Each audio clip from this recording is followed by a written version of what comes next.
Listen up. This just in. All the gossip.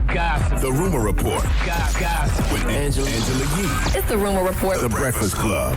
Well, Kanye West, former bodyguard, did a podcast, Hollywood Raw. He was a guest on that podcast, and he was talking about different people that he worked with, and his least favorite person to work with was Kanye West. Here's what he had to say about the rules that he said were, quote, ridiculous, and what Kanye would make him do. Kanye basically has some ridiculous rules. He wanted you to stay 10 paces behind him on a city street. So, again, obviously, if somebody's going to come up and, do something to him, by the time I'd run up to try to prevent it, it would already have happened. He also said that Kim and Kanye would call the paparazzi on themselves. I think pretty much people know that. There's no way they know where you're going to be all the time. So, I mean, Kanye told y'all in the song, I'm about to call the paparazzi on myself. Even though I do think the Kardashians do that way more than Kanye does. I don't know if that's Kanye's actual bag, but the Kardashians definitely do it. I mean, the irony in it is to pretend that you hate the paparazzi and be mad when they ask you a question, but you called them to come. So right.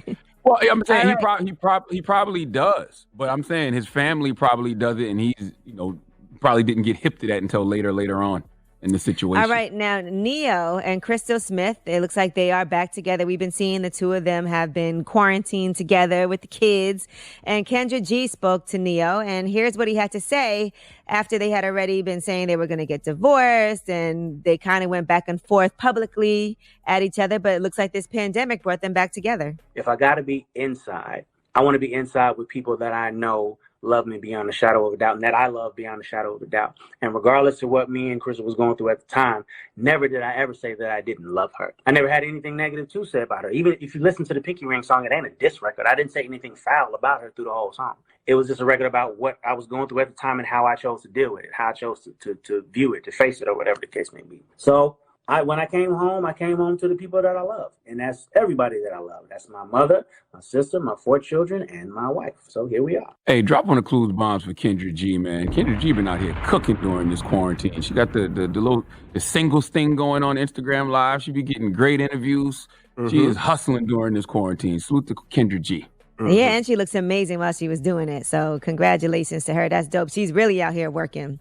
All right, now let's talk about 2 NFL cornerbacks. They're facing multiple charges after an incident that happened Wednesday night in South Florida. DeAndre Baker from the Giants and Quentin Dunbar from the Seattle Seahawks are facing 4 counts of armed robbery with a firearm.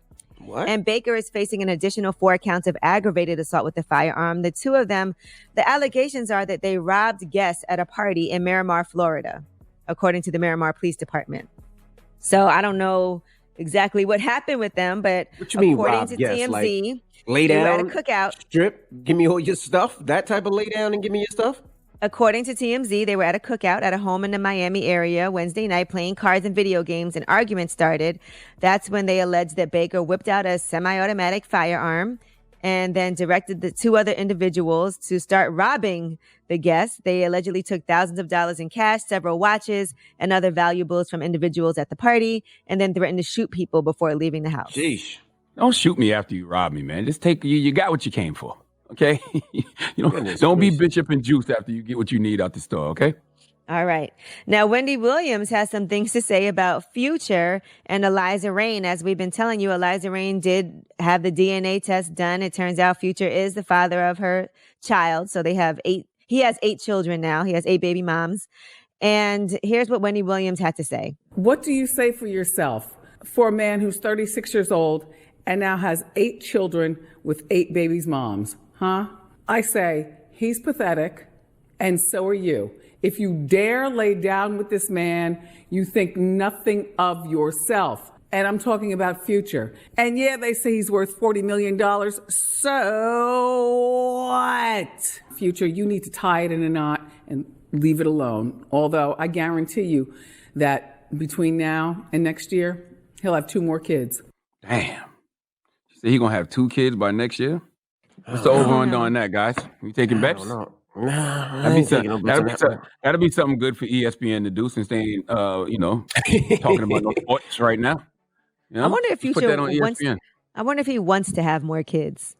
Well, a baby he just put out yesterday was his High Off Life album, and that's his 8th studio album also, by the way.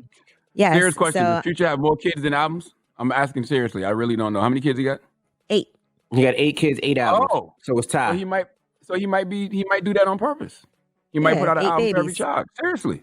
If so, I'm gonna be that's honest. impressive. I think it's 8 kids, but I'm not 1,000% sure. I read different Sheesh. things on different places. Hey, that's congratulations. impressive. Dropping the clues bombs for Future for your 8th album and your 8th child. If that is true, that is very impressive. We haven't seen that in hip hop. All right. And we're going to have some from Future later on this morning. But right now, let's get into this. Now, this is Joyner Lucas. You know, he did the Will song, paying tribute to Will Smith.